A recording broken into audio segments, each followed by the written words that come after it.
Tantor Audio, a division of Recorded Books, presents The Last Paladin, a novel by P.T. Deutermann, narrated by Peter Berkrot. 1. C.O. My name is Mariano de Tomasi. I'm a lieutenant commander in the U.S. Navy and commanding officer of the destroyer escort USS Holland, DE-202, which is presently moored alongside a destroyer tender in Tulagi Harbor in the Solomon Islands.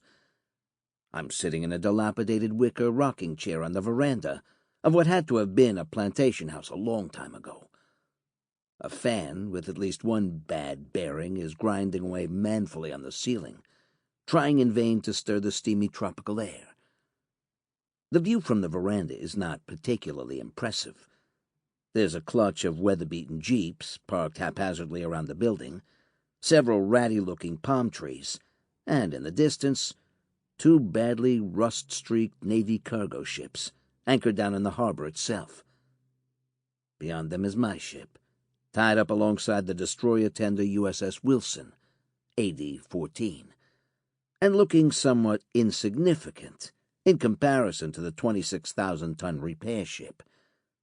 There's a row of Quonset huts fronting the harbor piers, the decaying steel sides shimmering in the heat. But there's a surprising lack of activity along the piers. I can hear the clickety-clack of typewriters going hell for leather in the office behind me. Never-ending paperwork, I thought. I'm definitely in the rear with the gear, as the Army guys termed it. Tulagi seems to be a real backwater these days, a far cry from those perilous times in the fall of 1942, when the first Marines had gone ashore on Guadalcanal, whose brooding green bulk across the strait now gave little evidence of the savage fighting that had taken place on that blood-soaked island. At the time, Tulagi had been the Navy's front-line refuge, a small harbor to which battered American warships could limp back from their latest night engagement with the Imperial Japanese Navy. I'd seen some pictures of heavy cruisers with their bows blown clean off, parked along this shore, and camouflaged with palm tree fronds, while repair personnel worked around the clock to get them seaworthy enough to make it to Noumea, and from there to a stateside shipyard. All those Herculean efforts had been undertaken between air raids by Japanese bombers, looking to finish the job, until they were driven off by Marine fighters from Henderson Field across the Channel. Cactus. That had been the code name for Guadalcanal. The air defenses there were called the Cactus Air Force, made up of a mixed bag of Navy carrier fighters, Marine fighter squadrons, and whatever itinerant aircraft that had been available to join the fight. It was hard to imagine now, looking at the harbor, that back in 42, twin-engine Japanese bombers nicknamed Judies came skimming across these waters to drop their fearsome torpedoes, many of which ended up skating across the harbor and nosing up through coral sands at 50 miles an hour before grinding their propellers off on the rocky shore. The shooting war had long since gone north, as the swelling might of Fortress America converged in the Central Pacific in this summer of 1944. Rumor had it that the next target for Chester Nimitz's Central Pacific push would be the Marianas, the islands of Guam, Tinian, Saipan. MacArthur was reportedly closing in on the Philippines, with an invasion probably planned for the fall, and after that, everyone expected a direct assault on Japan itself. I glanced at my watch and sighed. I'd been kept waiting for just over a half hour since coming ashore in response to a summons from the Commodore. We'd arrived a day ago and tied up alongside the destroyer tender USS Wilson, 8012. I knew I shouldn't be surprised to be cooling my heels. Holland was supposed to have been here a month ago, and the Commodore's welcome to Westpac message had made it clear that himself was not pleased with our late arrival.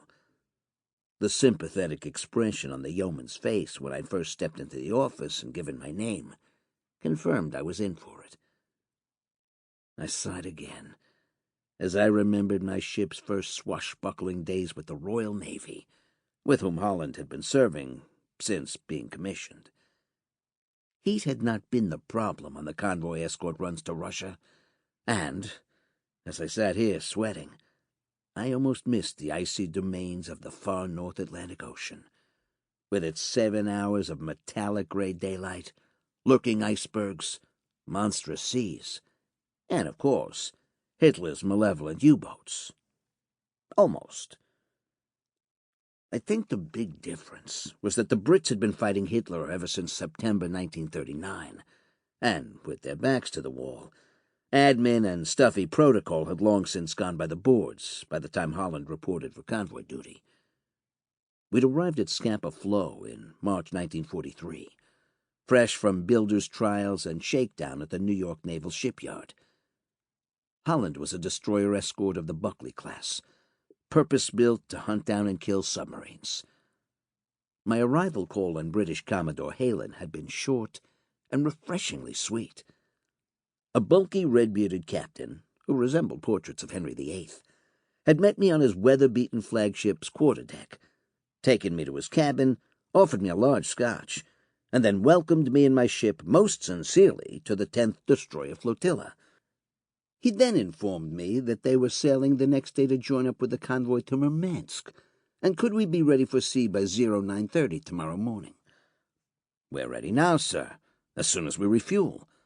"Marvelous," he'd proclaimed. "Any questions, Captain?" "None, Commodore." "Good man," the Commodore said approvingly. "Drink up, then. There's lots for you Yanks to learn, isn't there? But there's nothing like a run to Murmansk to get you up to speed, eh, what? That said, we are very glad to have you with us.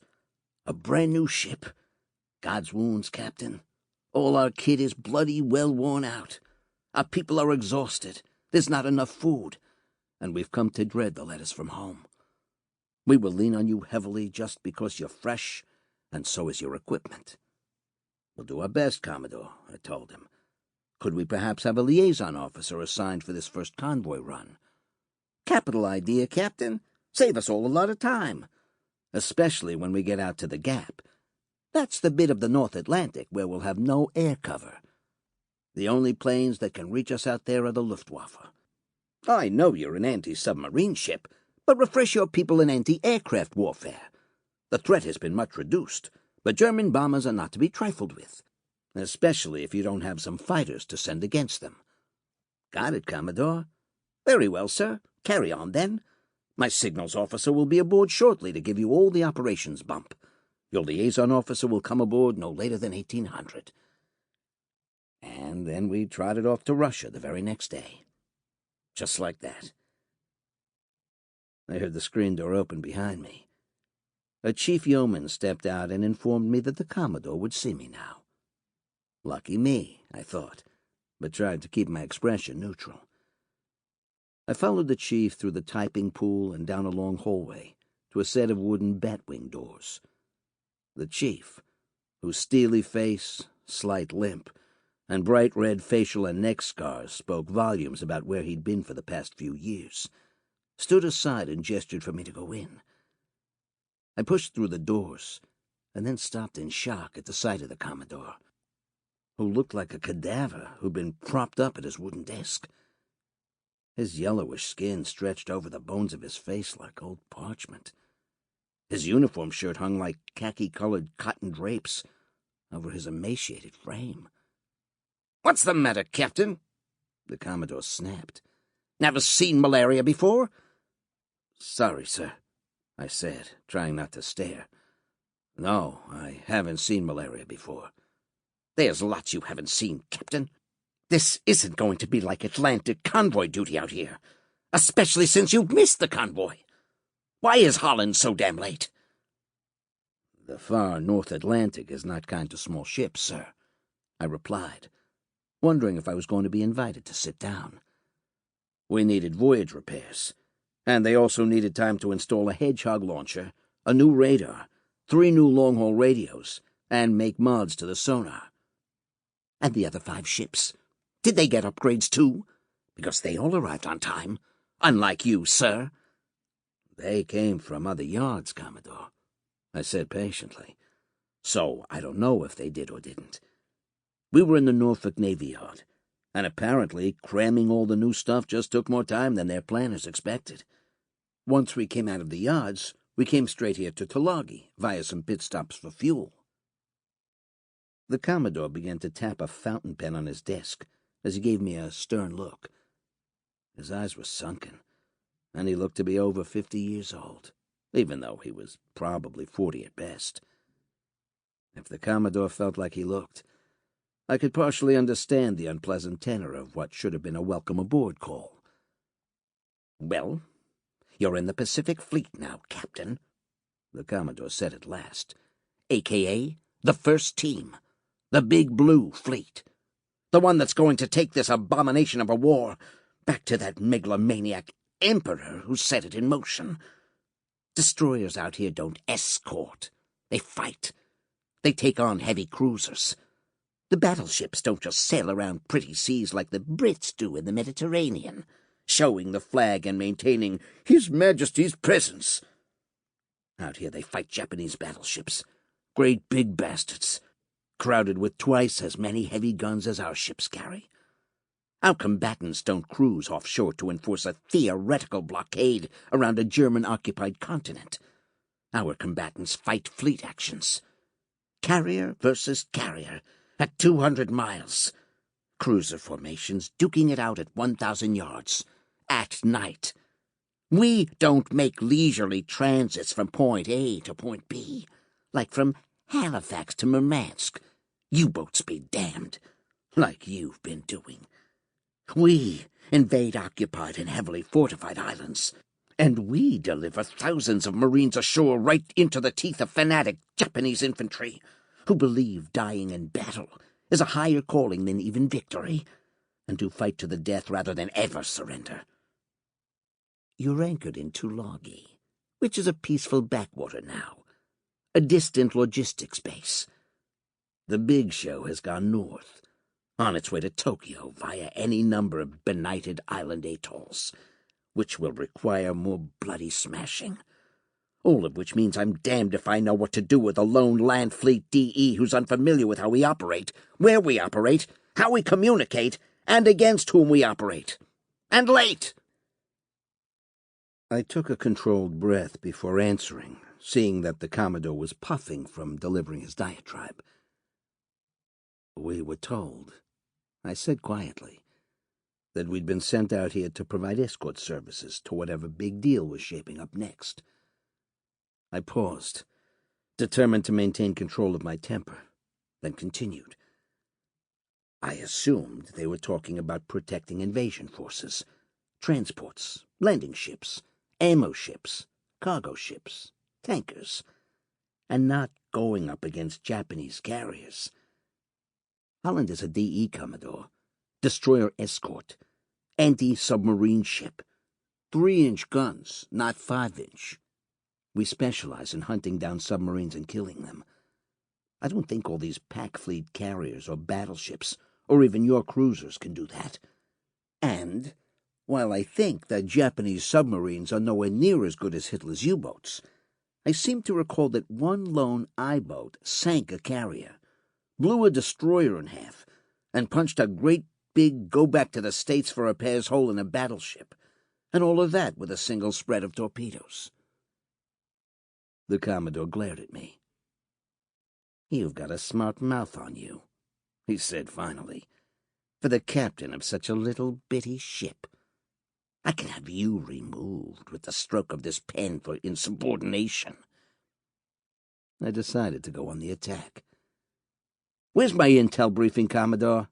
I demanded.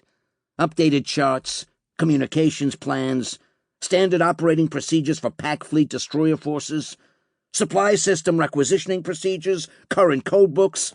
Am I in the wrong office? Do I need to go to somebody else, Commodore, to get these things?" "How dare you?" the Commodore hissed. "You work for me, not the other way around, Mister."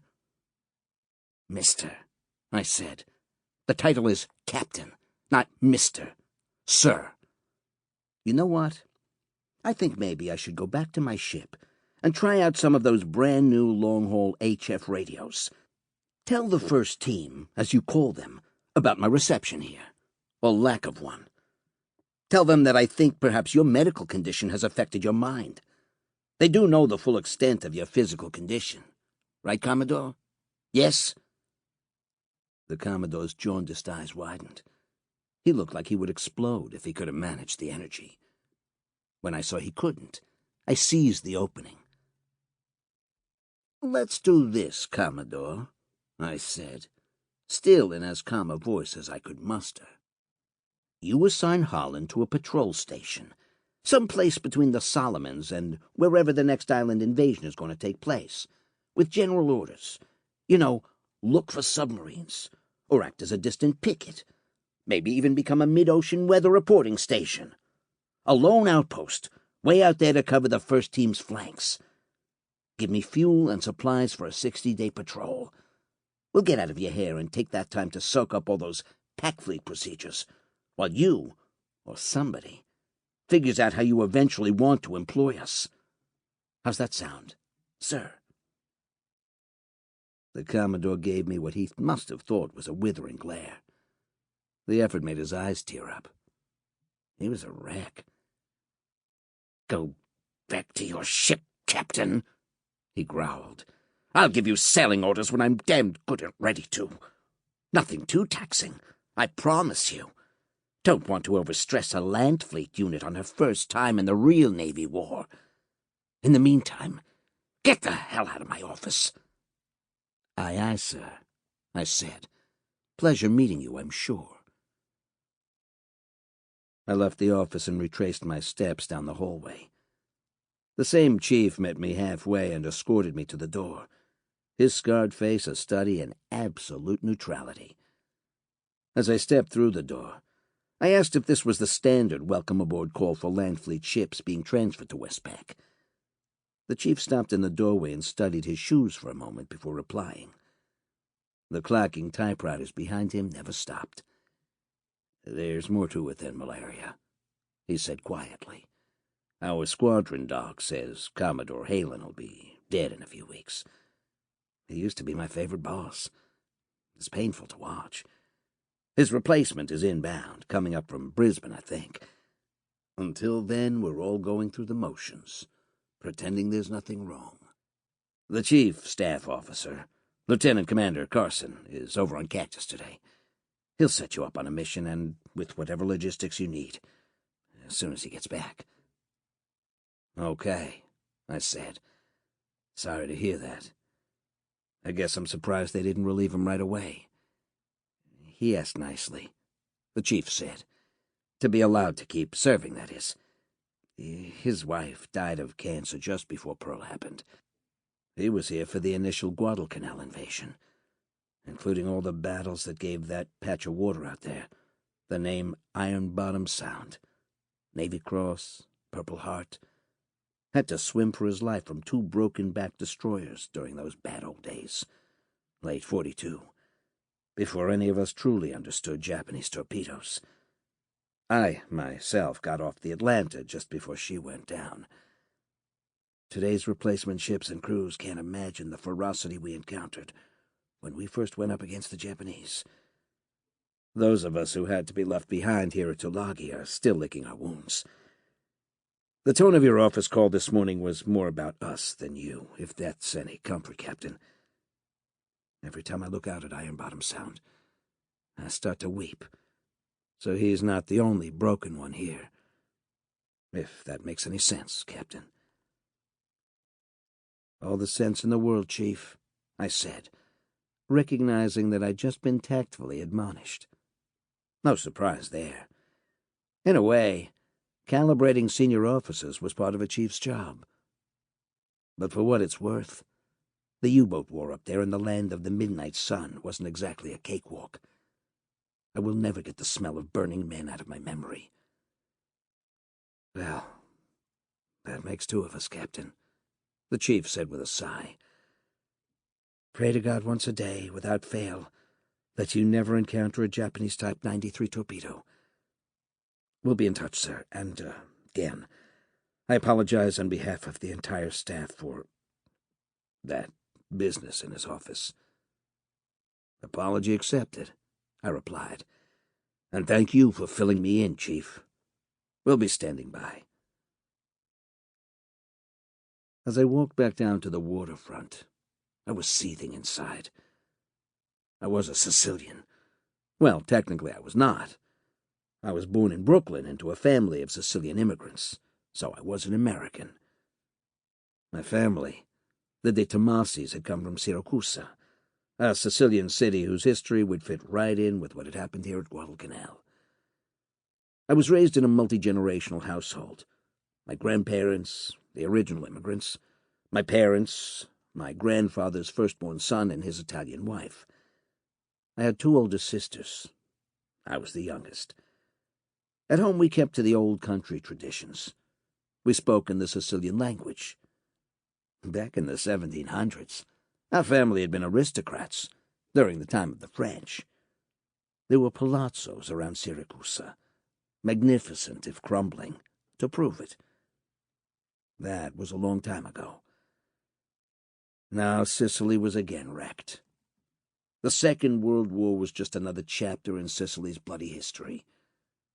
This island country had been conquered by the Athenians, the Phoenicians, the Carthaginians, the Greeks, the Romans, the French, the Germans, and finally, almost as an afterthought, the Americans.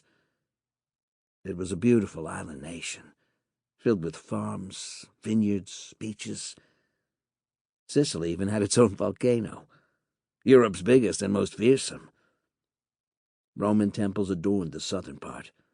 Early Christian catacombs stretched for miles underground, close to the city of Palermo.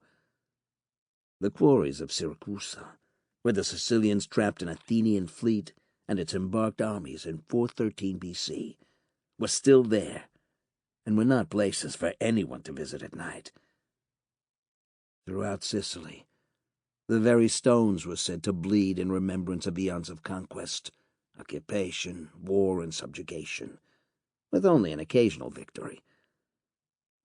One of the central tenets of Sicilian culture was the concept of respect. Sicilians spoke respectfully to their elders and acknowledged betters.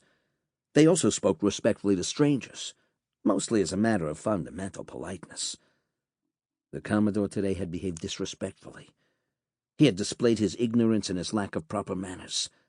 He knew nothing of my ship, the Holland, except that she had come west on a journey of almost 10,000 miles to join the effort to crush the Japanese.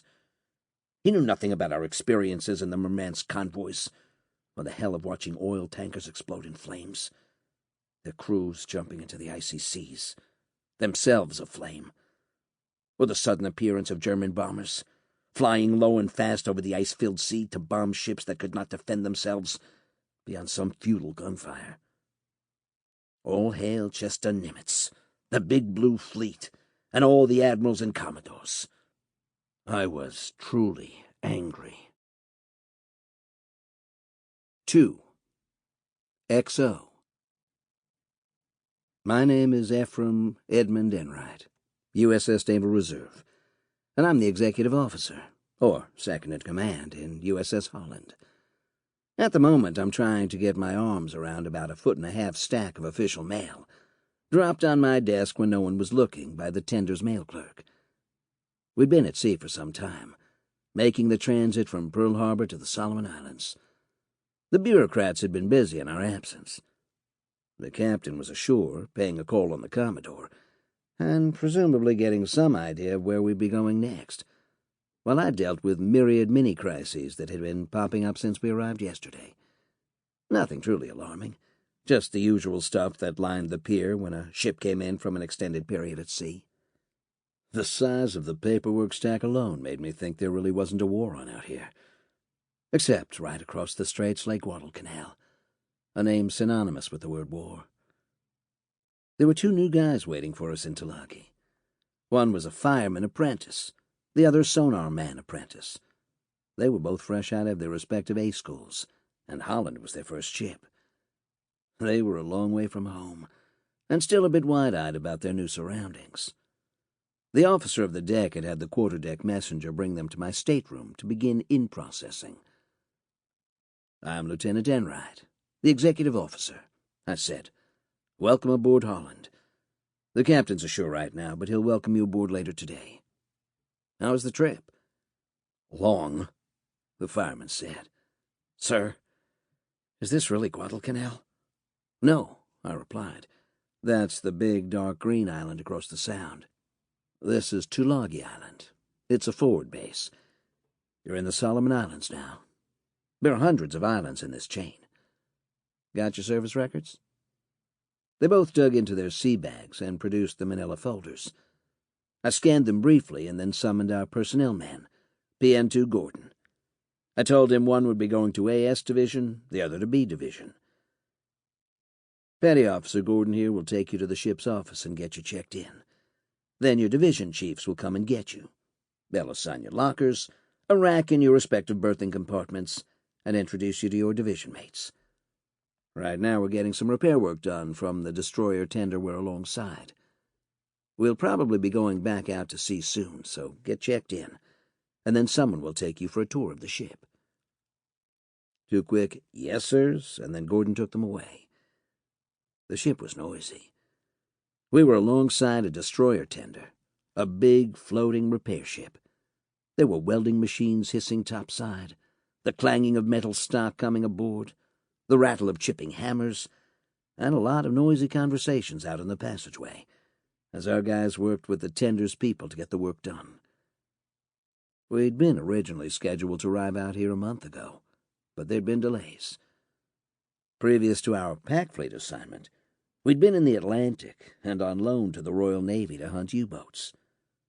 We'd gone from pretty much eternal cold to unending, oppressive heat and humidity. That's what a 9,000-mile voyage could do for you. Lieutenant Hal Wells, the operations officer, normally called the ops boss, knocked on my stateroom doorframe and asked if he could get a minute. "What do you got, Ops?" I asked. "The radar pedestal, up on the mast. It's got a big crack in its base. The tender says they can't fix it, but they can install one that was cannibalized from another ship after battle damage. Is that okay?" "Whatever it takes, Hal," I replied. "We have to have an operational radar." "They said it's going to look funny," he said. "It's bigger than the one we have." I say again, whatever it takes. We need to get as much stuff done as quickly as possible while we're still alongside the tender. Otherwise, we'll be SOL. There aren't any naval supply centers way out here in the Wild West. And remember, get as many spare parts for everything that you can beg, borrow, or steal. Especially those big vacuum tubes for the sonar and radar.